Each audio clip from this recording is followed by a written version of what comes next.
Oh, one other thing about dreams and sleeping. I mean, I have a weird sleep pattern that I need to fix. But that is that I've been watching the TV show Narcos, third season. I just finished it, and I'm really happy to be done with it because I think dumping all that stuff into my head is actually really bad for me. Um, like I like Mexico. I think it's a wonderful place. It's just the best place in the world I know of. And I find after watching that show, I'm like, I wake up, I'm scared to be in Mexico because of this junk I've dumped into my head that is completely not anything to do with reality, my reality.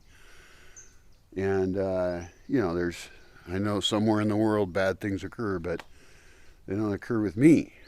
And so all this media about Mexico, I think it's actually intentional to make people afraid of Mexico so that Gringos won't move their capital down here like the boomers won't.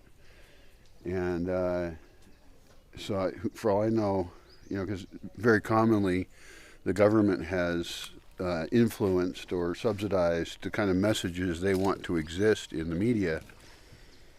So, I mean, that's a conspiracy theory, I suppose, but not really a far out one.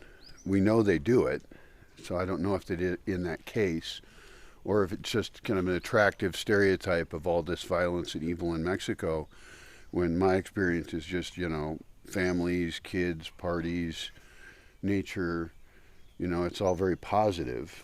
So I remember a long time ago, I was in my early 20s, and my grandma had a police scanner. And so I thought, well, that's cool. I want to listen to the police do stuff. And so I got a police scanner, and it just scans channels and listens to all kinds of traffic, but the most interesting is usually the police. And so you program it, and it's a big complex device. You punch a bunch of buttons and stuff, and you program it to what channels you want to listen to. And so then all day long, when I'm at home, I'm sitting there, and I'm just hearing all these crimes going on all around. And the police they have a tactical channel, and they're tracking people. And I started, after listening to this for days or weeks, I started to get more afraid, just like my grandma was, of all this crime everywhere. And it made me more afraid. And so I realized if I looked out my window, there was no crime. Yeah, there's crime out there, but I can't see it. And I had brought the crime into my house in this tiny box. It's a form of media, real stuff. It's not even fiction.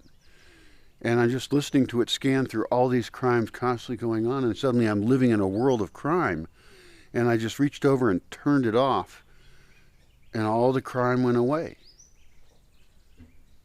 And I felt different. And I never turned it back on. Probably did at some point. But I never got in the habit again of listening to crime happening everywhere. It's just something to think about, about what kind of media you're dumping into your mind. And I think that as I listen to media at night, because that's what I do, because it's boring, long nights, I think I don't think I want to dump that kind of stuff in my head again. I want to dump in documentaries, and that's what I did. Is after that I listened to a cool documentary. And those can be hard-hitting. Those can be hardcore. But it's not the same thing. It's not designed to jerk your adrenaline around. It's designed to educate you, sometimes about the horrors of the world and how the world works and the corruption that exists. But that's something I actually can do something about, need to know about. And it's designed to try and tell you what's actually going on, not make up a story that jerks you around with music and drama and action and really horrific things that I don't experience in my actual life normally. I guess the closest was when I was 19 and went to the Civil War in Nicaragua. And some of that stuff is still with me. That was real stuff, real time. And it took me years to get over that. In fact, I don't think I ever did. I don't think you can see what's actually going on in the world, the most horrible part of it like that, and not be affected by it unless you're some kind of sociopath or something. But I guess I have choice here in this beautiful forest with the birds singing, and yeah, there's some violence with animals that occurs, and it's not all great. There's life and death in the forest, but it's not the horribleness of a show like Narcos.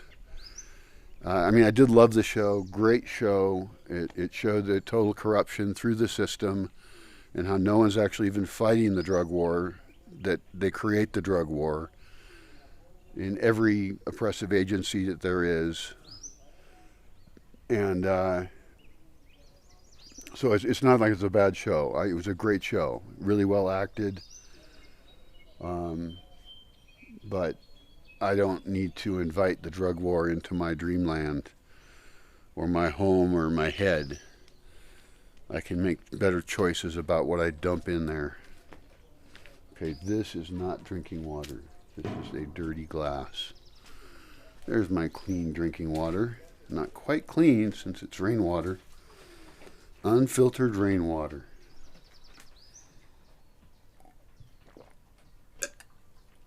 No fluoride. Not advisable for guests. You might get sick. So I don't give it to guests. I give them bottled water. That's it. That's my dream reports and my random morning thoughts while I wonder what I'm going to try and accomplish today. How do I justify my existence?